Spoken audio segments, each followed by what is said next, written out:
Queridas irmãs, prezados irmãos, boa noite a todos.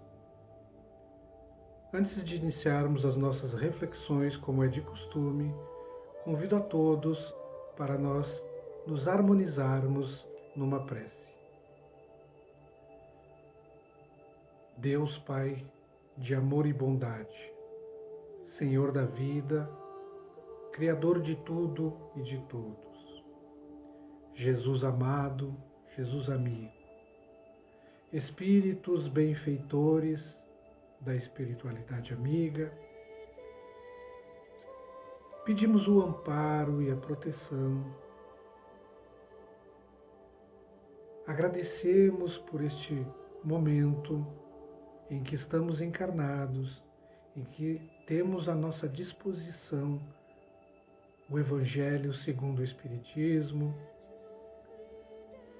e que possamos ter o entendimento necessário, a compreensão correta e a perseverança para aplicar estes ensinamentos no nosso dia a dia.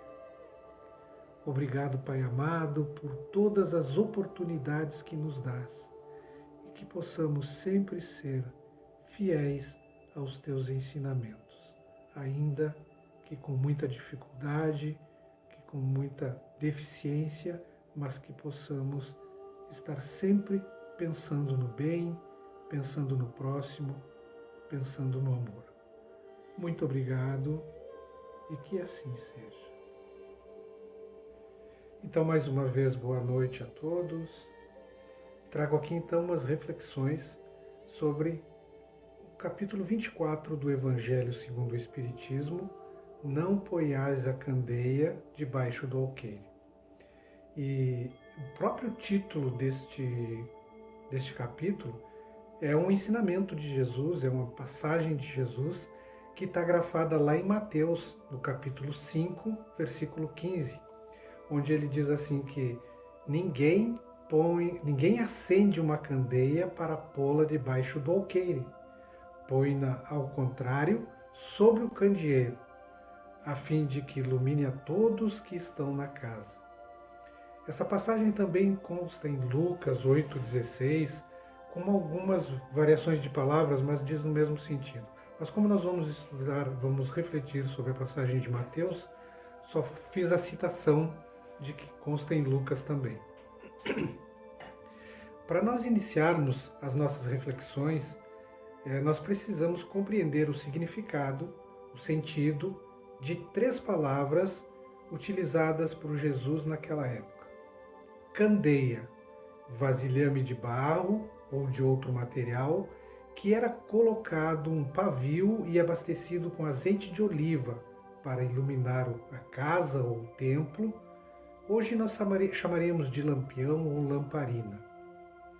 Alqueire, também conhecido por módio, vasilhame em que se media ou depositava grandes quantidades de grãos ou líquidos. Esse alqueire cabia mais ou menos 35 litros, e naquela época era costume usar a candeia apagada, guardada embaixo do alqueire. E candeeiro, ou velador, é um local mais elevado onde se colocava a candeia acesa para a iluminação do estabelecimento. Essa passagem, inclusive, é do Sermão do Monte, né? E aí em Mateus ela tem 2 versículos, um antes e um depois, que completam o sentido dessa passagem. O versículo 14, ele nos diz lá, vós sois a luz do mundo. No versículo 16 ele diz, brilhai a vossa luz diante dos homens. Então, a primeira reflexão que nós vamos trazer aqui é que essa passagem está relacionada ao estudo, ao conhecimento das verdades espirituais. Jesus usava muitas parábolas, muitas alegorias, ocultava o sentido verdadeiro dos ensinos, porque o povo ainda não tinha maturidade espiritual, não iria compreender os seus ensinamentos. E da mesma forma, nos dias de hoje, ainda existem pessoas que desconhecem, que ainda não compreendem as verdades do Espírito. Mas esses ensinos devem ser colocados à vista de todos, devem ser divulgados para todos. E aí então, cada um, a seu tempo, ao seu grau evolutivo, irá receber, irá se apropriar e compreender da melhor forma possível estes ensinamentos. Nesse entendimento, então, não colocar a candeia embaixo do alqueire seria nós não guardarmos esses conhecimentos somente para nós. Podermos dividir eles, multiplicar, mas sempre lembrando que o ensinamento deve ser proporcional à capacidade de compreensão de quem recebe. Quero trazer também aqui uma segunda reflexão, só que um pouco mais aprofundada, um pouco voltada para o patamar espiritual. Nós percebemos que este ensino de Jesus é voltado para a luz, para a iluminação do ser espiritual que somos. Essa iluminação significa elevar a nossa condição moral, elevar a nossa condição espiritual, acender a nossa luz interior, acender a nossa candeia. E aí, nesse contexto, nós vamos compreender por que Jesus disse: vós sois a luz do mundo, deixai brilhar a vossa luz diante dos homens. Nós precisamos entender que há uma necessidade quase que urgente de nos iluminarmos espiritualmente, iluminar a nossa casa, mas não a nossa casa física, a casa material, aquela onde nós vivemos com os familiares, com os entes queridos, mas iluminarmos a primeira e a principal casa em que nós moramos aqui e no plano espiritual. Nós moramos onde nós projetamos o pensamento. Então, por assim dizer, nós moramos na nossa casa mental. Sem iluminar a nossa casa mental, dificilmente nós vamos conseguir ajudar outros a se iluminarem. Emmanuel, no livro Coragem, no capítulo 10, ele nos fala da casa mental. Ele diz assim: a mente é a casa viva onde cada um de nós reside, segundo as nossas próprias concepções. A imaginação é o arquiteto do nosso verdadeiro domicílio. Então, Jesus quer que com este ensinamento nós acendamos a nossa candeia. Acendamos a nossa candeia para fazer desaparecer as sombras, afastar as sombras. A sombra da desesperança, a sombra do medo, a sombra do pessimismo, a sombra da desilusão quanto ao futuro, a sombra da revolta, a sombra da incompreensão e por aí vai. Nós podemos assim entender que nestes dias sombrios que a humanidade toda está passando, por causa da pandemia, são muitos isolamentos, inúmeras restrições, milhares de desencarnes, muito sofrimento. Está se tornando necessário que nós acendamos a nossa luz para dissipar essas trevas que estão rodeando toda a humanidade. Há uma inquietação, há um desânimo, há muita insegurança, mas porque ainda não pensamos e não compreendemos como espíritos imortais que somos. Nós ainda estamos muito apegados às coisas do mundo material, deste mundo material em que por ora estamos encarnados. Nós precisamos nos elevar, nós precisamos nos iluminar, acender a nossa luz para brilhar perante os homens, como nos disse Jesus. E é isso que Emmanuel vem nos dizer no capítulo 180, último capítulo do livro Caminho, Verdade e Vida, em que ele traz a mensagem: façamos a nossa luz. Esse é um capítulo um pouquinho grande, eu só grafei algumas passagens para a gente poder refletir. A escuridão invade os caminhos em todas as direções. Trevas que nascem da ignorância, da maldade e da insensatez, envolvendo povos, instituições e pessoas. Nevoeiros assaltam consciências, raciocínios e sentimentos. Em meio da grande noite, é necessário acender a nossa luz.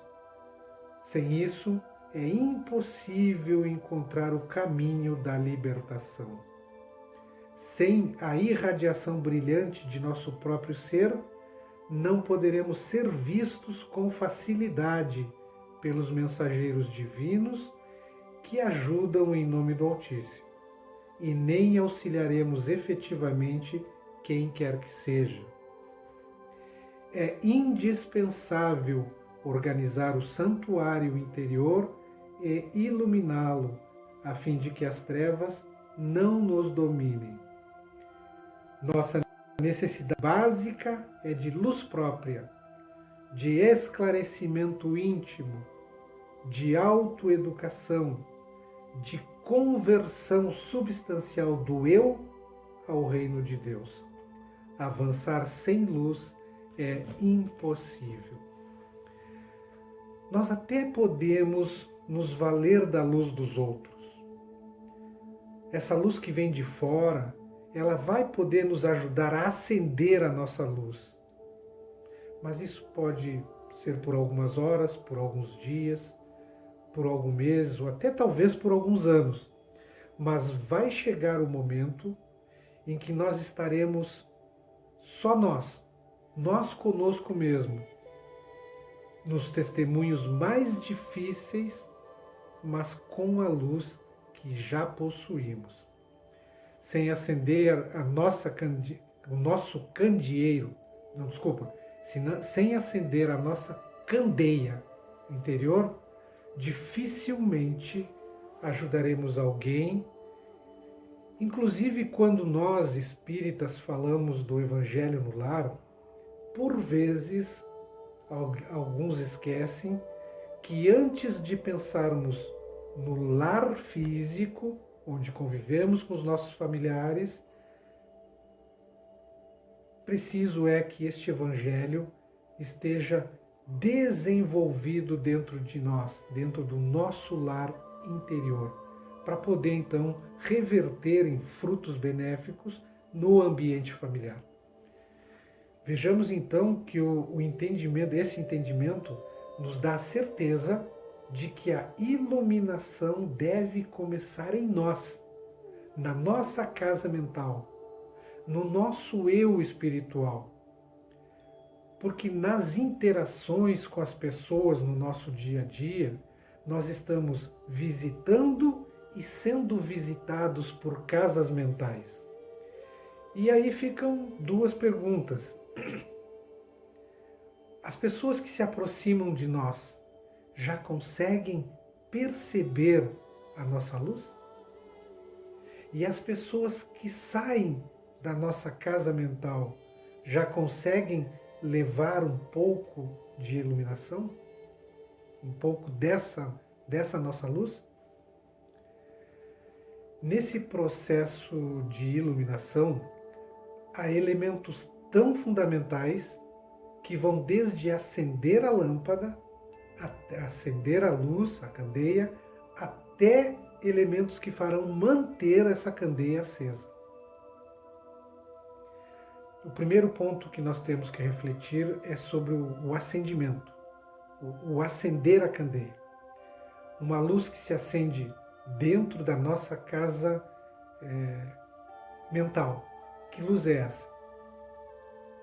É a luz dos conhecimentos que nós vamos adquirindo durante a nossa trajetória, durante os nossos relacionamentos, durante as nossas experiências. Essa luz do conhecimento é adquirida através dos estudos, através das leituras, da compreensão mais abrangente e mais aprofundada da vida, da compreensão mais abrangente e mais aprofundada do universo, da compreensão mais abrangente e mais aprofundada de nós mesmos. Isso vai aos poucos clareando os nossos horizontes e expandindo a nossa consciência. Com isso, iluminando a nossa casa mental. Então, essa luz chega de fora e vai se acendendo, vai transformando gradativamente os nossos pensamentos, as nossas compreensões, os nossos sentimentos. O segundo ponto para refletirmos é sobre como podemos manter essa luz acesa. Quando nós pensamos numa candeia, do que ela precisa para se manter acesa? Em outras palavras, nós podemos perguntar como o conhecimento que adquirimos pode nos levar aos objetivos da nossa existência? Como que esse conhecimento pode representar para mim iluminação, progresso, evolução? A candeia precisa basicamente de 2 elementos para se manter acesa. Um é o combustível e o outro é o oxigênio. Nós precisamos primeiro de um esforço, de uma determinação inicial para acender a candeia, para acender a nossa candeia interior. Isso é o nosso querer se apropriar do conhecimento. Depois precisaremos então desses elementos, do oxigênio e do combustível, para manter a nossa candeia acesa. E o que nós poderemos entender como combustível e oxigênio para acender a nossa candeia? O que pode significar isso? Vamos trazer aqui primeiro um exemplo prático.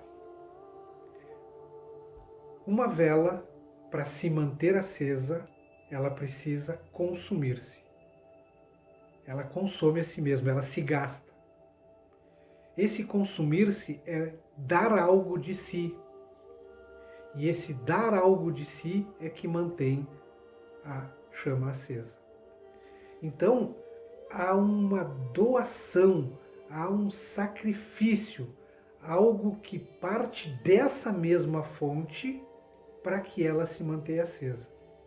Então, podemos dizer, após essas reflexões, que o ato de doar-se é o combustível da luz. Doar-se é o combustível da luz. Então, nós trazendo para o sentido espiritual, nós vamos perceber que o combustível para que a nossa luz interna se mantenha acesa é o nosso esforço pessoal, o nosso trabalho, a nossa disposição, a nossa entrega. Se não houver em nós o comprometimento, a iniciativa de transformar esse conhecimento em luz que se irradia para os outros e para nós, mais cedo ou mais tarde, essa luz deixa de ser irradiada porque apagou-se. Então, manter a luz da nossa candeia acesa, ela parte do nosso compromisso em nos alinharmos com as leis divinas no trabalho pelo bem coletivo. Com isso, nós aprendemos com Cristo e com o Evangelho que a lógica, que a dinâmica da vida é: quanto mais se doa, mais se recebe para seguir doando mais.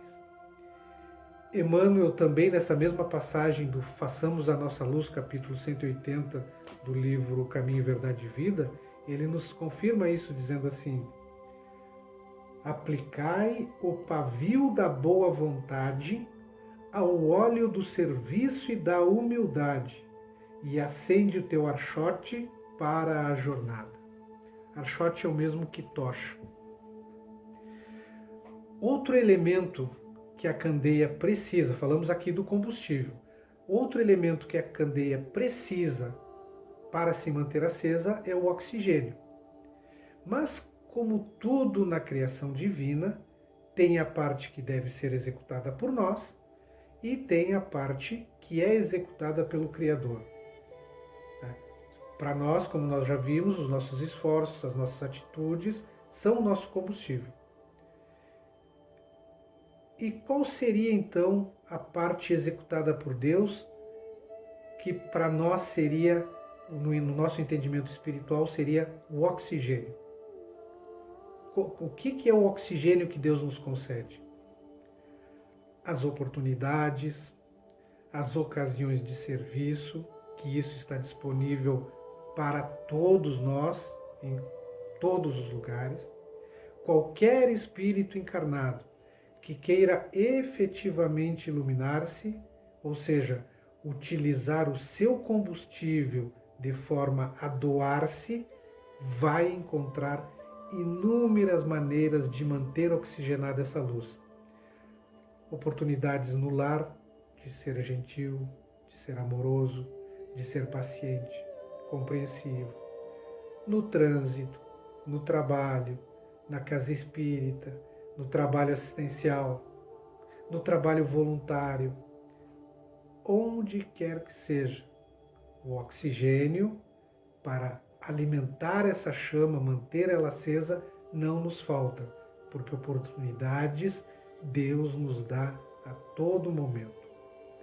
A busca constante da espiritualidade, a busca constante por espiritualização, isso é o oxigênio. É isso que está disponível para todos nós, porque a providência divina, ela cerca toda a criação com esses recursos preciosos. E Emmanuel, no livro Fonte Viva, no capítulo 81, ele comenta essa passagem de Mateus, do capítulo 5, versículo 15, não ponhais a candeia debaixo do alqueire. E aí ele nos fala lá, no livro Fonte Viva, sobre candeia viva. E aí eu grafei um trechinho aqui que ele diz assim: sem a palavra é quase impossível a distribuição do conhecimento. Sem o amparo irmão, a fraternidade não se concretizará no mundo. A assertiva de Jesus, todavia, atinge mais além. Atentemos para o símbolo da candeia. A claridade na lâmpada consome força ou combustível. Sem o sacrifício da energia ou do óleo, não há luz. Para nós aqui, o material de manutenção é a possibilidade, o recurso, a vida. Nossa existência é a candeia divina, a candeia viva. E lá no finalzinho ele diz assim: transforma as tuas energias em bondade e compreensão redentoras para toda a gente, gastando para isso o óleo da tua boa vontade na renúncia e no sacrifício, e a tua vida em Cristo passará realmente a brilhar. Então, até aqui nós refletimos sobre a candeia, sobre o acender da candeia, sobre o manter a candeia acesa. Mas nós temos que pensar naquela outra palavra lá, naquele outro elemento que é o alqueire. Nós precisamos entender o alqueire. Conforme nós vimos lá no começo, ele é um vasilhame que se media grãos e líquidos, que era usado para trocas comerciais daquela época, trocas materiais. Então nós podemos dizer que esse vasilhame era um vaso de tamanho grande. Então quando Jesus diz assim: não ponhais a candeia debaixo do alqueire. Ele está nos alertando para nós não cortarmos o oxigênio que vai manter a candeia acesa. Mas muitas vezes nós cortamos esse oxigênio, nós interrompemos ele. E aí a nossa luz fica comprometida, né? A nossa candeia se apaga. E quando que nós fazemos isso? Quando nós deixamos prevalecer as facilidades, os interesses materiais, os valores do mundo em detrimento às verdades espirituais. O vaso, naquele contexto, ele era utilizado para fazer essas trocas materiais, né? Então, simbolicamente, o vaso representa o nosso corpo físico. E quando nós, então, nos detemos apenas nas coisas desse mundo em que estamos encarnados, nós cortamos, nós sufocamos a nossa candeia, nós não deixamos mais ela ser alimentada pelo oxigênio. Isso faz com que ela se apague.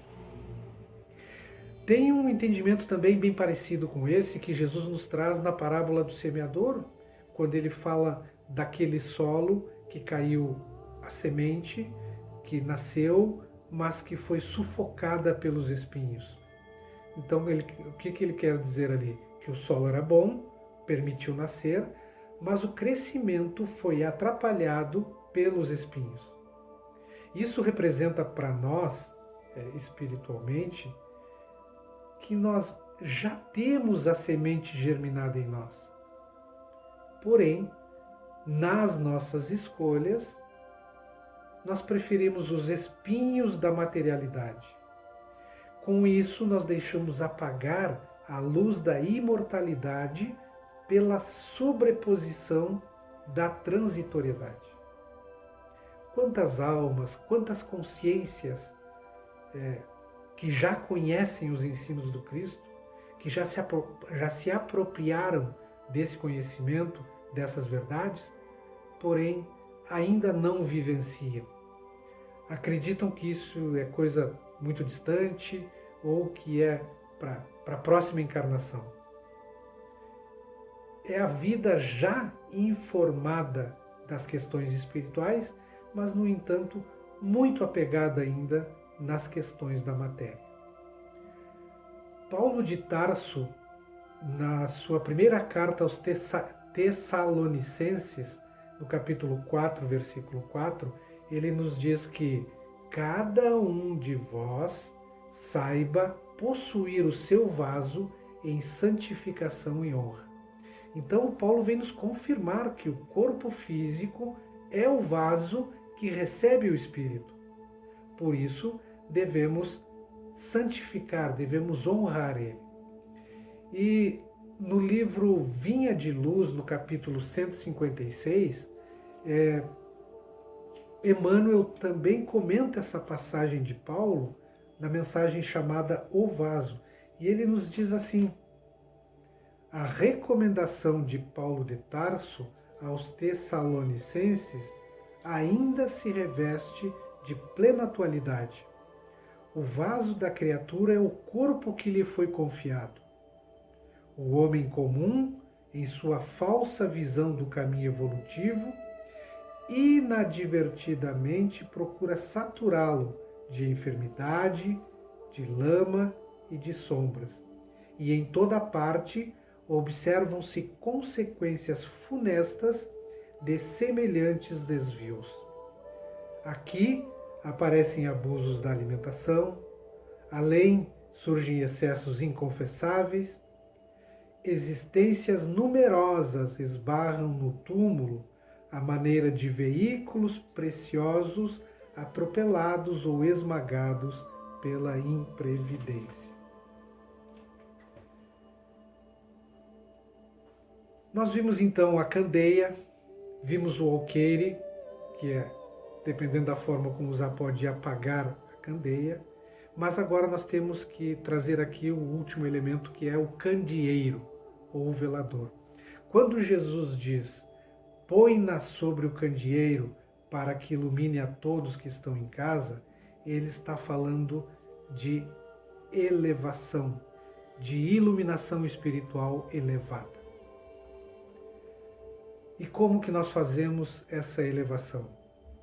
Sentindo e vivenciando o Evangelho, sendo exemplos de conduta, sempre guiados pelos ensinos do Mestre Jesus, estando sempre em pleno acordo com as leis divinas. O candeeiro é a parte mais alta onde deve ser colocado a candeia para iluminar.